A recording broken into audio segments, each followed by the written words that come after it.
حي على الفلاح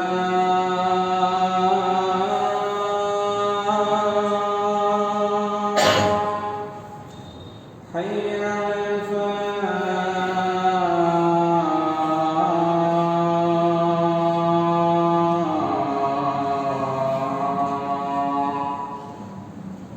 الله أكبر الله أكبر لا إله إلا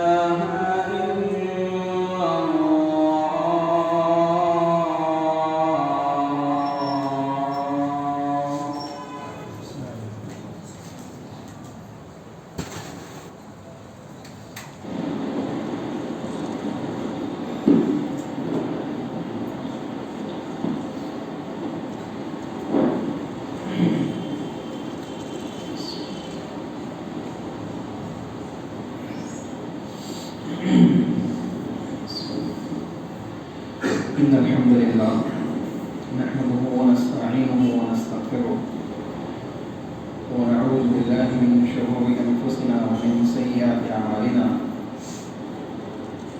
من يهده الله فلا مضل له ومن يضلل فلا هادي له وأشهد أن لا إله إلا الله وحده لا شريك له وأشهد أن محمدا عبده ورسوله أما بعد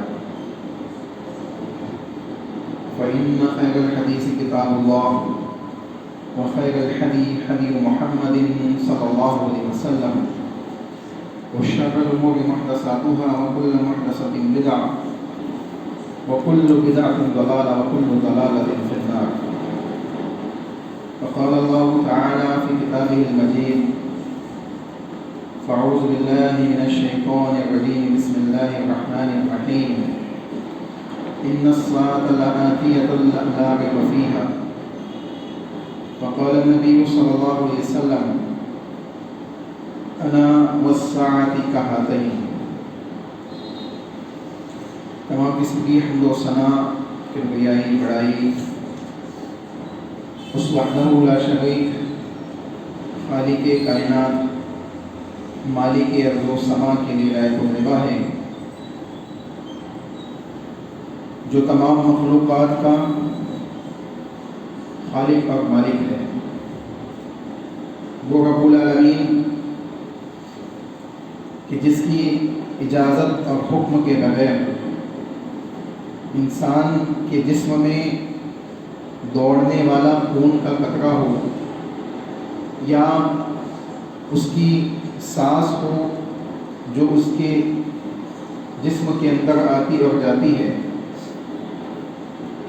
اس کا مالک اور اس کا حاکم وہ رب العالمین ہی ہے. یعنی اسی کے حکم سے خون کا قطرہ بھی دوڑتا ہے اور اسی کے حکم سے یہ سانس آتی اور جاتی ہے.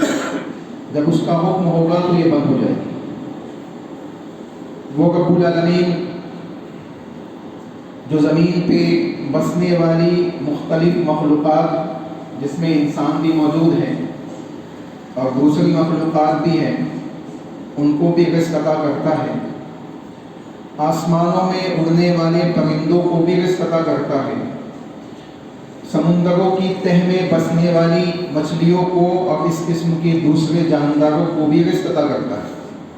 الغرض ان تمام مخلوقات کا خالق اور مالک ہونے کے ساتھ ساتھ وہی رازق بھی ہے.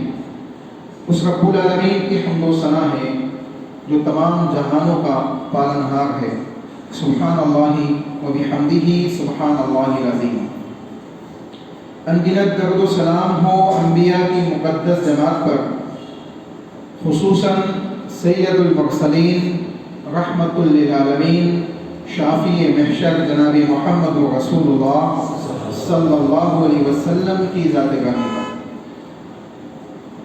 اللہم صلی علی محمد وعلی آل محمد کما صلیت علی ابراہیم وعلی آل ابراہیم انک حمید مجید. اللہم بارک علی محمد وعلی آل محمد کما بارکت علی ابراہیم وعلی آل ابراہیم انک حمید مجید.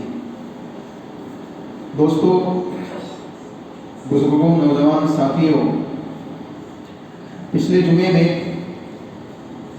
قیامت کی علامت کے سلسلے میں ہم نے موضوع کی ابتدا کی اور یہ بات دیکھی کہ یوم جزا، قیامت کے دن کے اوپر ایمان لانا، آخرت کے دن کے اوپر ایمان لانے کو اللہ رب العالمین نے اپنے ایمان کے ساتھ کتاب اللہ کے اندر مختلف مقامات پہ ذکر کیا۔ اس کی اہمیت اور اس کے فوائد ہم نے مختصر انداز میں پچھلے جمعے میں سنے۔ آج ہم دیکھیں گے کہ جس کو ہم قیامت کے نام سے جانتے ہیں، اس قیامت کے سلسلے میں اللہ رب العالمین نے کتاب اللہ کے اندر مختلف اسما بیان کیے، مختلف نام اس کے ذکر کیے۔ جس چیز کے سلسلے میں ہم پڑھنا چاہیں یا جس چیز کے سلسلے میں ہم علم حاصل کرنا چاہیں، سب سے پہلی بنیادی چیز یہ ہوتی ہے کہ اس کے اسما اور نام آپ کو معلوم ہو، کیونکہ اگر نام معلوم نہیں ہوگے تو اس چیز کے سلسلے میں علم حاصل کرنے کے زیادہ فائدے ہم اٹھا نہیں پائیں گے۔ چنانچہ اللہ رب العالمین نے کتاب اللہ کے اندر قیامت کے مختلف نام بیان کیے۔ انشاءاللہ آج کے جمعے میں ہم ان اسماء کو سنیں گے کہ اللہ نے کن کن ناموں سے قیامت کا ذکر کیا ہے اور اس کے معنی اور مطلب کو سمجھنے کی کوشش کریں۔ اللہ سے دعا ہے کہ اللہ ہمیں سننے، کہنے اور سننے سے زیادہ عمل کی توفیق عطا فرمائے اور سمجھنے کی توفیق عطا فرمائے، اور اس آنے والی قیامت کے لیے تیاریاں کرنے کی توفیق عطا فرمائے، اس کے اوپر اپنا ایمان اور عقیدہ مضبوط کرنے کی توفیق عطا فرمائے، آمین۔ سب سے پہلی چیز قیامت کے اسماء میں سے، اچھا ان کے بیان کرنے کا مقصد یہ بھی ہے کہ ہر معنی کے اندر ایک معنی، ایک مفہوم چھپا ہوا ہے، اور قیامت کے اندر اس معنی اور مفہوم کو ہم دیکھتے ہیں۔ ان کوالٹیز کو آپ دیکھیں گے، جیسے انسان کے نام ہوتے ہیں۔ اللہ کے نبی محمد رسول اللہ صلی اللہ علیہ وسلم نے بیان فرمایا، جیسا نام رکھو گے ویسے اثرات بھی پیدا ہوگے، یعنی انسان کے جیسے نام ہوتے ہیں اس نام کے اثرات اس کی زندگی میں پائے جاتے ہیں۔ کوئی چیز ہو دنیا کے اندر، کسی بھی چیز کا آپ نام دیکھیں تو یا تو اس چیز کا نام، اس کی کوالٹیز اس چیز کے اندر پائی جاتی ہیں، یا اس چیز کو اسی نام سے جانا جاتا ہے معاشرے کے اندر، اسی لیے اس کو وہی پکارا جاتا ہے۔ اسی طریقے سے کتاب اللہ کی صورتوں کی بھی اہمیت اور فضیلت ہے۔ اللہ نے جن صورتوں کے جو نام رکھے ہیں، یا تو ان صورتوں کے وہ نام اس صورت کے اندر موجود ہیں یا اس کی کوالٹی اس کے اندر موجود ہے۔ مثال کے طور پہ سورۃ الفاتحہ ہے، سورۃ الفاتحہ کو آپ الحمدللہ سے پڑھ جائیے والضالین تک، آپ کو اس فاتحہ کا لفظ نہیں ملے گا، لیکن فاتحہ کا مطلب کیا ہوتا ہے؟ کھولنے والی، اسٹارٹنگ کرنے والی، ابتدا کرنے والی۔ کتاب اللہ کی ابتدا اسی سے ہوتی ہے۔ کتاب اللہ کو کھولنے والی صورت یہی ہے۔ کتاب اللہ کو یعنی کتاب اللہ کا جس کو مقدمہ کہتے ہیں، اس مقدمے کو بیان کرنے والی صورت یہی ہے۔ تو اس کے اندر نام بھی پایا گیا لیکن کوالٹی پائی گئی۔ اسی طریقے سے کچھ صورتیں ہوتی ہیں جس میں نام اور کوالٹی دونوں قسم چیزیں پائی جائے گی، جیسے سورۃ الکہف ہے، نام بھی ملے گا آپ کو سورۃ الکہف کے اندر۔ کہف پہاڑی کو کہتے ہیں، اور پہاڑی کے اندر چھپے ہوئے لوگوں کا قصہ بھی اللہ نے بیان کیا، تو دونوں چیزیں آپ کو ملے گی۔ تو ویسے ہی اللہ نے قیامت کے چند نام بیان کیے ہیں، تو ان نام کو بیان کرنے کا مقصد یہ نہیں ہے کہ صرف ہم نام سن لیں اور معلوم کر لیں کہ یہ نام ہے۔ اس کے سننے کا، بیان کرنے کا مقصد یہ بھی ہے کہ اس نام کے معنی اور مفہوم کو اپنے سامنے رکھیں اور یہ اندازہ لگائے کہ قیامت کے دن یہ تمام معنی اور مفہوم وہاں ہم کو دیکھنے ملے گا۔ آئیے ہم آگے چلتے ہیں۔ پہلا نام جو ہمیں ملتا ہے، ان الساعہ، اللہ نے بیان کیا بے شک ساعہ اصل میں کہتے ہیں گھڑی کو، گھڑی کو ہوتا ہے نا لمحہ، گھڑی، یا عربی میں ساعہ کا ایک لفظ ہوتا ہے گھنٹے کے معنی میں، جیسا ایک گھنٹہ ہوتا ہے، منٹ ہوتا ہے، ایک سیکنڈ ہوتا ہے، تو جو گھنٹہ ہوتا ہے ایک گھنٹہ اس کو ساعہ کہتے ہیں۔ ٹھیک ہے. تو کہا گیا ان الساعۃ لآتیہ، یقیناً یہ آئے گی، لا ریب فیہا، اس کے آنے میں کوئی شک نہیں ہے، اس کے آنے میں کوئی شک نہیں ہے. یہ ساعہ کسے کہا گیا؟ قیامت کو. یعنی قیامت کی گھڑی، قیامت کے قائم ہونے کا وقت، قیامت کے قائم ہونے کی ابتدا اس دنیا کے اندر یقینی طور پہ آئے گی، اور اس کے آنے میں کوئی شک و شبہ نہیں. اسی چیز کو رسول اللہ صلی اللہ علیہ وسلم نے حدیث میں بھی بیان کیا، انا والساعۃ کہاتین، اللہ کے نبی نے کہا میں اور قیامت، میں اور قیامت ایسے ہیں کہاتین، اپنی دونوں انگلیوں کے اللہ کے نبی نے ایسا کیا اور کہا جیسے یہ دو انگلیاں ہیں ویسے اب میں اور قیامت ہوں. یعنی جس طریقے سے ان دونوں انگلیوں کے درمیان کوئی تیسری چیز نہیں ہے، میرے اور قیامت کے درمیان کوئی چیز نہیں ہے. میں آ گیا ہوں، اب آنے والی چیز قیامت ہے. کوئی نبی نہیں آئے گا، سمجھا، کوئی نبی نہیں آئے گا. میں خاتم النبیین ہوں، میرے بعد آنے والی چیز کیا ہے؟ قیامت ہے. انا والساعۃ، یہاں پہ بھی ساعہ کا لفظ ہے. چنانچہ پتہ چلا کہ یہ گھڑی قائم ہو کے گئی، اس کے آنے میں کوئی شک نہیں ہے. جس طریقے سے کسی چیز کے سلسلے میں انسان کو یقین ہو کہ یہ گھڑی مجھے ملنے والی ہے، جیسے اللہ کے نبی محمد رسول اللہ صلی اللہ علیہ وسلم کی احادیث کا مطالعہ کرنے کے بعد معلوم پڑتی ہے کہ جمعہ کے دن ایک ایسی گھڑی ہے جس میں بندے کی دعاؤں کو اللہ قبول کرتا ہے. اب وہ گھڑی کی لمٹ کتنی ہے یہ نہیں بتایا گیا، لیکن ایک وقت ایسا ہے جس میں بندے کی دعائیں قبول کرتی ہے. اب اس میں اہل علم مختلف رائے بیان کرتے ہیں. کچھ کہتے ہیں کہ جب امام دو خطبوں کے درمیان ممبر پہ بیٹھتا ہے وہ گھڑی ہے، اذان اور اقامت کے درمیان کی گھڑی ہے.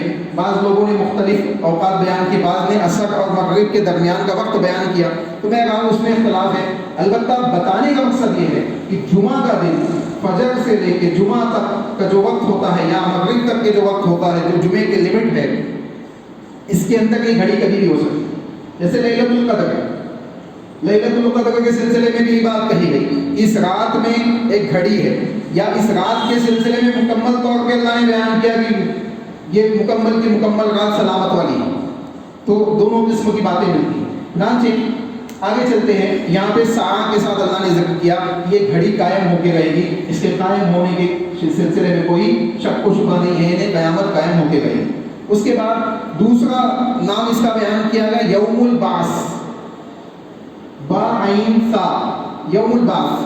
بعث یعنی ہوتا ہے ایک چیز ہوتی ہے کہ یعنی اٹھا لینا، بعثت، یبعثون کے نام سے اپنے کتاب اللہ کے اندر متعدد مقامات پہ پڑھا ہوگا. یبعثون، یوم یبعثون، اٹھائے جانے والا دن، اٹھائے جانے والا دن. لوگ اپنی اپنی قبروں سے اٹھائے جائیں گے، اپنی اپنی قبروں سے اٹھائے جائیں گے اور قیامت قائم ہوگی. تو بعث کا مطلب ایک ہی ہے. ایک بعث ہوتا ہے بعثت کے معنی میں، جس کو ہم نبیوں کے ساتھ جوڑ کے بولتے ہیں کہ انبیاء کی بعثت، انبیاء علیہ السلام کو بھیجا گیا.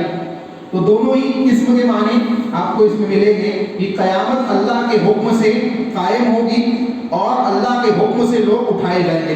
یعنی قیامت کو بھیجا جائے گا، یعنی قائم ہوگی اور لوگ اٹھائے جائیں گے. تو اللہ نے کہا وقال الذین اوتوا العلم، اور علم والے لوگ کہیں گے، والایمان، اور وہ ہوں گے علم والے جو ایمان والے بھی ہوں گے، یعنی ایمان اور علم والے لوگ کہیں گے لقد لبثتم فی کتاب اللہ الی یوم البعث فہذا یوم البعث ولکنکم کنتم لا تعلمون. اے لوگوں، کیا ہم نے تمہیں اس یوم بعث کے سلسلے میں، یعنی اس اٹھائے جانے والے دن کے سلسلے میں متنبع نہیں کیا تھا؟ ہم نے تمہیں بتایا تھا، ہم نے بتایا تھا کہ یہ دن قائم ہو کے رہے گا، لیکن تم نے اس کو کوئی اہمیت نہیں دی. اور اللہ ولکنکم کنتم لا تعلمون، اور تم نہیں جاننے والے لوگوں میں شامل ہو. چنانچہ پتہ کیا چلا کہ اللہ نے یوم بعث بھی اس کو کہا ہے، یوم بعث کہ قائم ہونے والا دن یا اٹھائے جانے والا دن. دونوں قسم کی کوالٹی اور صفت آپ کو اس میں مل جائے گی. اس کے بعد تیسری چیز، تیسرا نام جو بیان کیا گیا، ویسے تو بہت سے نام ہیں لیکن مختصر انداز میں ہم تمام ناموں کو تو نہیں دیکھ سکتے. چند ناموں کو دیکھنے کی کوشش کریں گے، سننے کی کوشش کریں گے، تاکہ آگے جب موضوع میں نام آتے چلے جائے تو ہمارے ذہن و دماغ میں بات آئے کہ ہم نے یہ بات سنی ہے پچھلے خطبے میں. تو کہا گیا مالک یوم الدین، تیسرا نام بیان کیا گیا. یوم الدین، یوم جزا کا دن. جزا اور سزا دونوں اس میں ہوگی، لیکن اگر صرف جزا بھی مان لے تو سزا کے طور پہ وعید کا لفظ یوم الوعید کے نام سے دوسرے مقام پہ اللہ نے بیان کیا، تو پتہ کیا چلا جزا اور سزا دونوں کا دن ہوگا، جزا اور سزا دونوں کا دن ہوگا، جزا اچھی بھی ہو سکتی ہے اور بری بھی ہو سکتی ہے، جو بری ہوگی وہ سزا ہو جائے گی، جو اچھی ہوگی وہ خیر ہو جائے گی، جنت کی شکل میں مل جائے گی، اور جو عذاب کی شکل میں جزا ملے گی وہ جزا نہیں ہوگی بلکہ کیا ہوگی، سزا ہوگی۔ چنانچہ کہا گیا مالک یوم الدین، اللہ رب العالمین نے مالک یوم الدین کہہ کے اس قیامت کے دن کو بیان کر دیا کہ ججمنٹ کا دن ہے، یہ فیصلوں کا دن ہے، یوم جزا کا دن ہے۔ اس دن کے اندر اللہ رب العالمین کے علاوہ کسی دوسرے کی حکومت قائم نہیں ہوگی، کسی دوسرے کی بادشاہت نہیں ہوگی۔ اللہ قیامت کے دن لوگوں کو پکارے گا این الملک، وہ بادشاہ، وہ حکمراں جو دنیا کے اندر اپنی بادشاہت کا ڈنکا بجاتے تھے وہ آج کہاں ہے، وہ کہاں ہے؟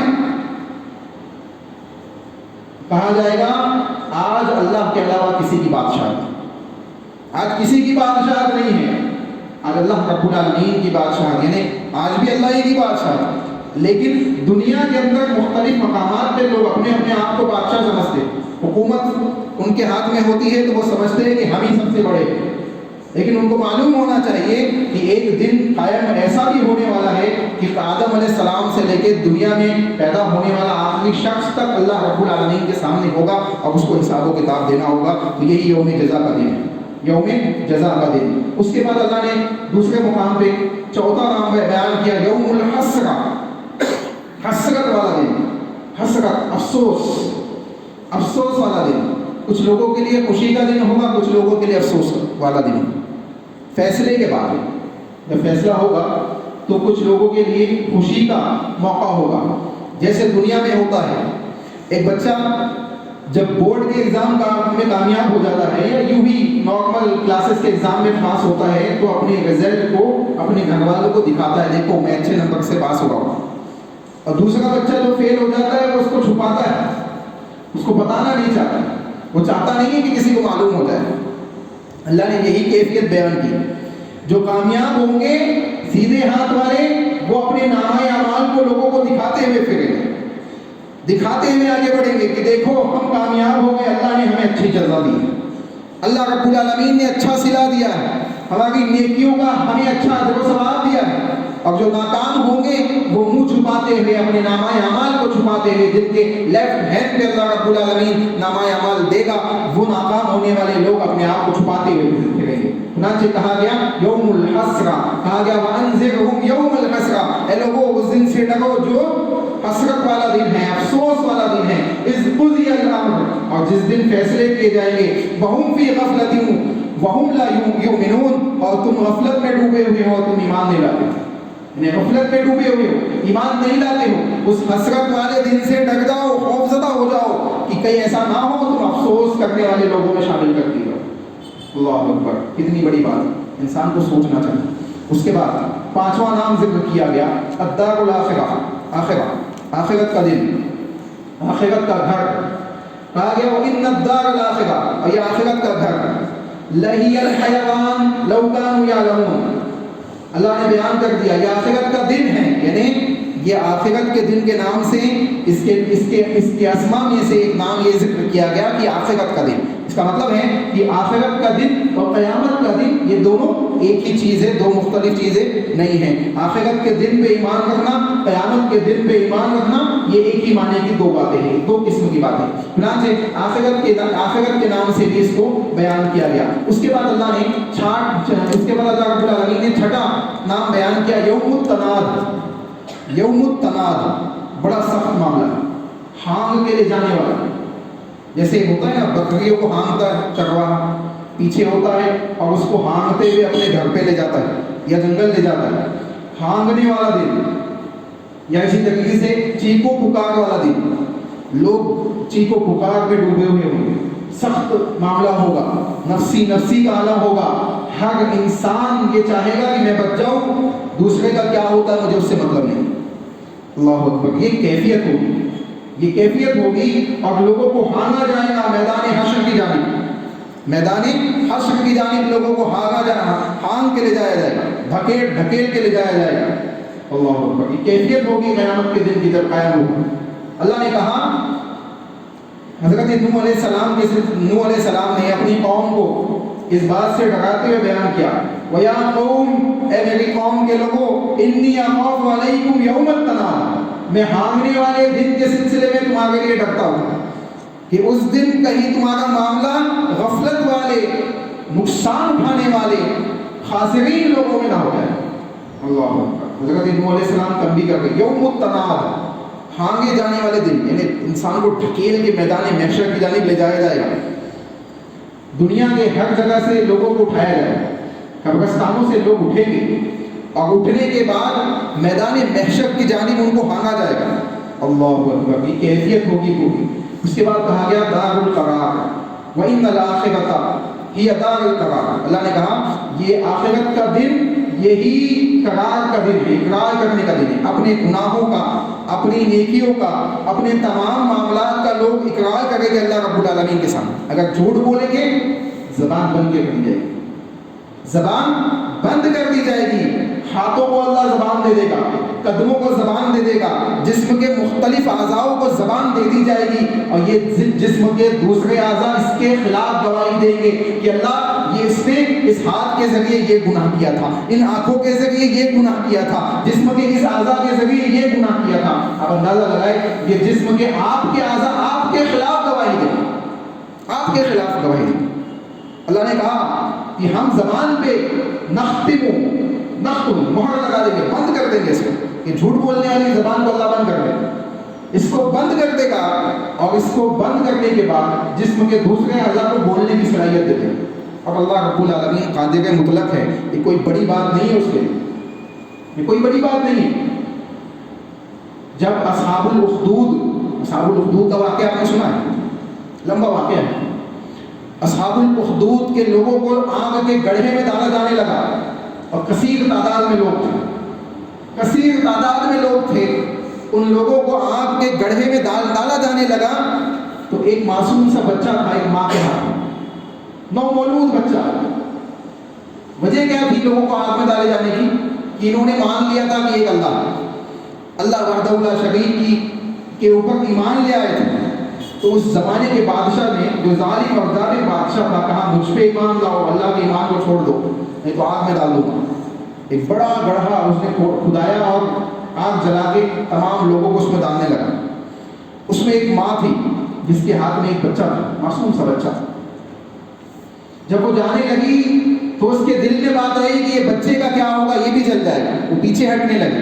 اللہ نے اس بچے کو جو بولنے کی صلاحیت نہیں رکھتا تھا، اللہ نے اس کو زبان دے دی اور کہا اپنی ماں سے کہہ دے کہ آگے بڑھ جا، پیچھے مت ہٹ، تو آگے بڑھ جا، آگ میں کود جا، آگ میں، اللہ رب العالمین آخرت میں تیرے لیے اس سے بہتر مقام رکھا۔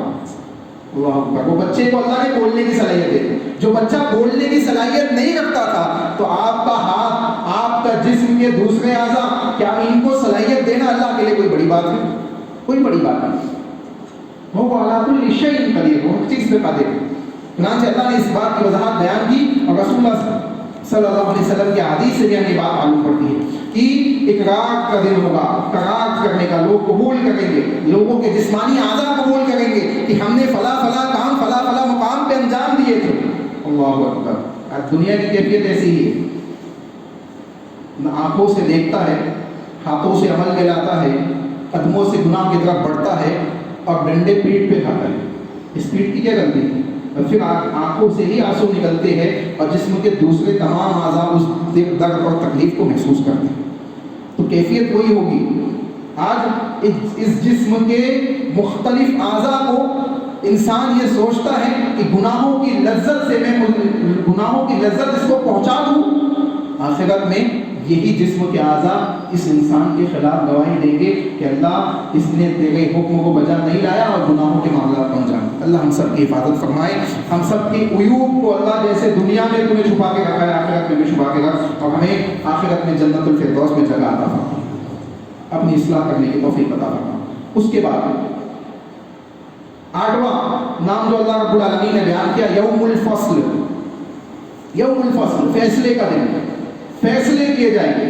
دنیا میں ممکن ہے کسی نے 10 قتل کیے، کسی نے 10 مرتبہ قتل کیا اور اگر اس کو بہت سزا مل گئی تو پھانسی کی سزا مل جائے گی یا قتل کی سزا مل جائے گی؟ قتل کی سزا مل جائے گی، یعنی اس کی جان لے لی جائے گی. یعنی 10 قتل کرنے کے بعد اس کی کتنی بار جان گئی؟ ایک بار. یوم الفصل، فیصلے کا دن. اللہ اکبر، متعدد دفعہ سزا بھی دی جائے گی. سزا ملے گی، موت آئے گی تو پھر سزا ملے گی. اور موت آنی نہیں، موت آنی نہیں. جنت اور جہنم کا جب فیصلہ ہو جائے گا، موت کو ایک دمبے کی شکل میں اللہ رب العالمین جنت اور جہنم کے بیچ میں لائے گا. ایک دمبے کی شکل میں لایا جائے گا اور جنتیوں سے اور جہنمیوں سے کہا جائے گا آج دیکھ لو یہ موت ہے، یہ تمہارے سامنے ذبح کی جا گئی ہے. جنتی تم بھی سن لو، تمہیں موت نہیں آئے گی، اس نعمت سے تم محروم نہیں کیے جاؤ گے.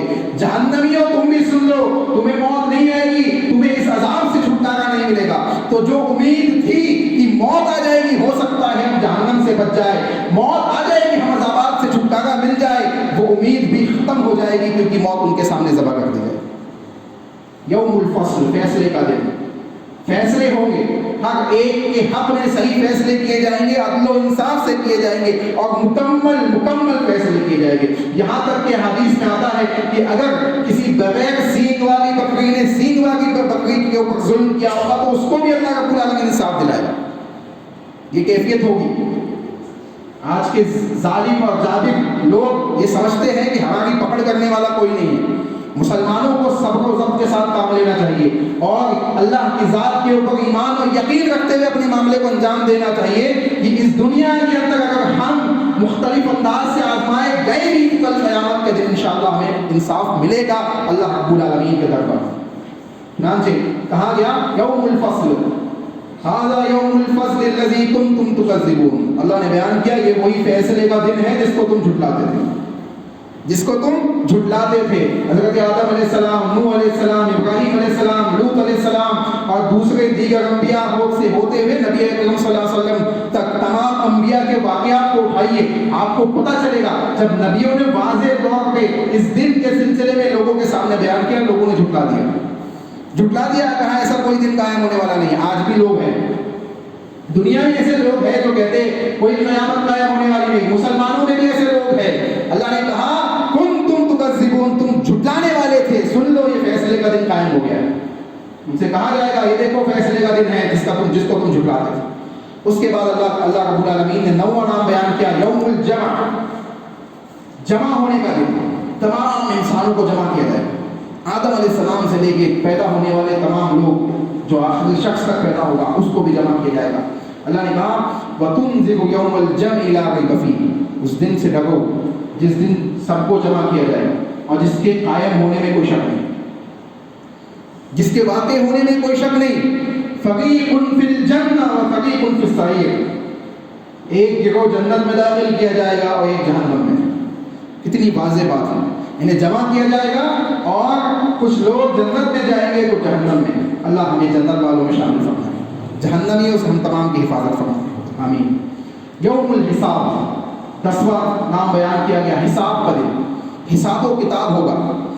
نامہ اعمال، لوگوں کے رجسٹرز نامہ اعمال کی شکل میں ترازو کے اندر ڈالے جائیں گے اور حساب و کتاب کا فیصلہ ہوگا. حساب و کتاب کے معاملات انجام دیے جائیں گے. گناہوں کے رجسٹر ہو گئے، نیکیوں کے رجسٹر ہو گئے. اللہ رب العالمین حساب و کتاب لے گا. ھذا ما یوعدون، اللہ نے کہا یہ وہی دن ہے جس کا تم سے وعدہ کیا گیا. لیوم الحساب، حساب کا دن. اللہ اکبر.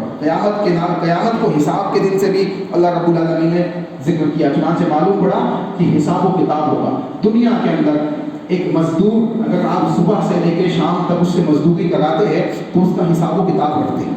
کتنے دن آیا ہے، مہینے میں کتنی چھٹی ماری ہے، اس کا حساب و کتاب آپ رکھتے ہیں. آپ سوچیں اللہ نے ہمیں پیدا کیا ہے، 2 فرشتے بٹھائے، 2 فرشتے، ایک سیدھے ہاتھ پہ، ایک الٹے ہاتھ پہ، ایک نیکیوں کو لکھتا ہے، ایک گناہوں کو لکھتا ہے. اس کی بھی حاجت نہیں ہے اللہ کو، ان کی بھی حاجت نہیں ہے اللہ کو، اس کی حاجت نہیں ہے. یہ بات اچھی طریقے سے آج ہم سمجھ سکتے ہیں.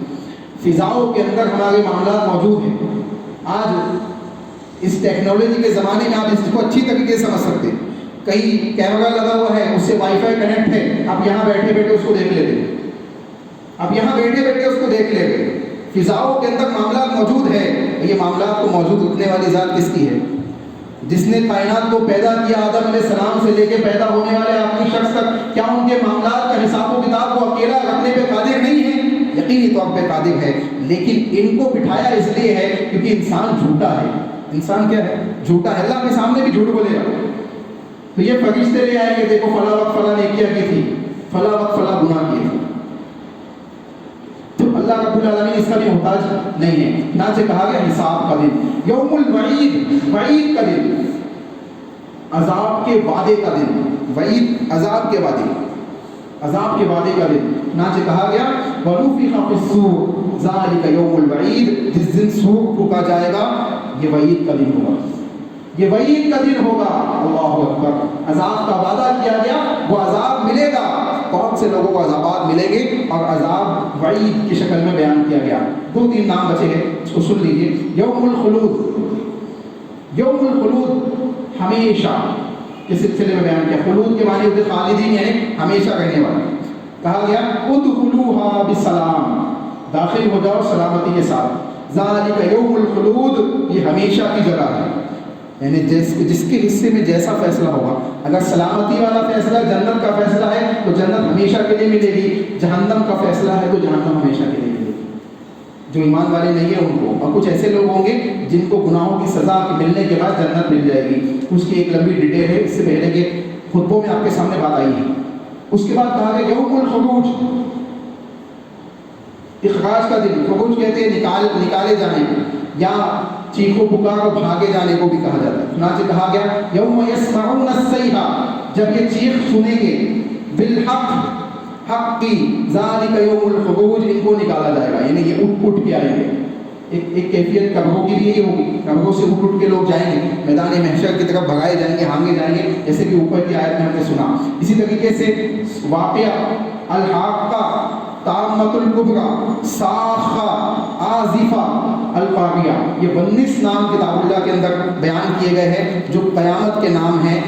ان ناموں کو اپنے ذہن میں رکھیں، انشاءاللہ یہ نام آپ کے سامنے آگے کے خطبوں کے اندر بھی آئیں گے۔ ہمیں چاہیے کہ ہم ان ناموں کو ہی نہیں بلکہ ان کے اندر پائی جانے والی کوالٹیز کو بھی ذہن میں رکھیں، اسی کے مطابق معاملات آخرت میں ہوں گے۔ اللہ سے دعا ہے کہ اللہ ہمارے ساتھ اچھے معاملات کو انجام دے، ہمیں خود بھی نیک کاموں کو انجام دینے کی توفیق عطا فرمائے، توبہ و رجوع کرنے کی توفیق عطا فرمائے، اصلاح کرنے کی توفیق عطا فرمائے، اپنے ان گناہوں سے معافی تلافی کرانے کی توفیق عطا فرمائے۔ کہ اللہ ہم سے جو غلطیاں سرزد ہوئی اسے معاف فرما، اللہ ہم سے جو گناہ سرزد ہوئے اسے معاف فرما، اللہ ٹوٹے پھوٹے انداز میں جو ہم عبادات کو بجا لاتے ہیں اللہ اسے قبول فرما، اللہ رسول اللہ صلی اللہ علیہ وسلم کے طریقے کے مطابق ہمیں اپنے معاملات کو انجام دینے کی توفیق عطا فرما، اللہ اس کے رسول کی اطاعت کے ساتھ اپنے معاملات کو، اپنی زندگی کے مسائل کو، اپنی عبادات کے معاملات کو انجام دینے کی توفیق عطا فرما، اللہ تیری خوشنودی کے معاملات کو انجام دینے کی توفیق عطا فرما، اللہ 5 وقتہ نمازوں کا اہتمام کرنے کی توفیق عطا فرما، اللہ یوم آخرت کے دن کے لیے تیاریاں کرنے کی توفیق عطا فرما، اللہ یوم برزخ کے لیے ہمیں تیاریاں کرنے کی توفیق عطا فرما، اللہ قبر میں جانے والے ہیں اللہ ہم سب کو جانا ہے، اللہ جو جا چکے ہیں ان کی مغفرت فرما، اللہ جو موجود ہیں ان کو اصلاح کرنے کی توفیق عطا فرما، آنے والی زندگیوں کی تیاریاں کرنے کی توفیق عطا فرما، اللہ ہمارے گناہوں کو معاف فرما، اللہ ہمارے گناہوں کو معاف فرما، اللہ ہمارے گناہوں کو معاف فرما، اللہ یہ بہت کثیر تعداد میں ہیں، اللہ ہمارے گناہوں سے خشکی تری آسمان و زمین کی خلائیں بھر چکی ہے، اللہ ہمیں اپنے گناہوں سے توبہ و استغفار کرنے کی توفیق عطا فرما، رجوع اللہ کرنے کی توفیق عطا فرما، استغفار کرنے کی توفیق عطا فرما، اللہ ہمیں تیری خوشنودی کو حاصل کرنے والے کاموں کو انجام دینے کی توفیق عطا فرما، اللہ اس کے رسول کی اطاعت کے ساتھ زندگی گزارنے کی توفیق عطا فرما، اللہ ہمارے اعمال اس لائق نہیں کہ ہم اپنے اعمال کا وسیلہ دے کے تجھ سے سوال کر سکے، اللہ تیرے اسماء و صفات کا وسیلہ دے کے تجھ سے سوال کرتے ہیں کہ تو رحمان ہے، تو رحیم ہے، تو تواب ہے، تو غفور ہے، اللہ ہمارے گناہوں کو معاف فرما اور ہمیں جنت الفردوس میں جگہ عطا فرما، ہمیں جنت الفردوس میں جگہ عطا فرما، ہمیں جنت الفردوس میں جگہ عطا فرما، جہنم کی آگ سے ہم سب کی حفاظت فرما، جہنم کی آگ سے ہم سب کی حفاظت فرما، جہنم کی آگ سے ہم سب کی حفاظت فرما۔ آخر یہ اللہ رزق حلال کے راستوں کو آسان فرما، اے اللہ رزق حلال کے راستوں کو آسان فرما، رزق حرام سے ہم سب کی حفاظت فرما، اے اللہ رزق حرام سے ہم سب کی حفاظت فرما، اے اللہ سود سے ہم سب کی حفاظت فرما، اے اللہ معاشرے میں موجود مختلف قسم کے فتنوں سے ہم سب کی حفاظت فرما، ہمارے اہل و عیال کی حفاظت فرما، ہمارے ملنے جلنے والوں کی حفاظت فرما، مسلمانوں کی حفاظت فرما، اے اللہ وباؤں سے حفاظت فرما، اے اللہ بیماریوں سے حفاظت فرما، اے اللہ ہمارے گناہوں کو معاف فرما، آمین۔ ربنا تقبل منا انك انت السميع العليم وتب علينا انك انت التواب الرحيم برحمتك يا ارحم الراحمين۔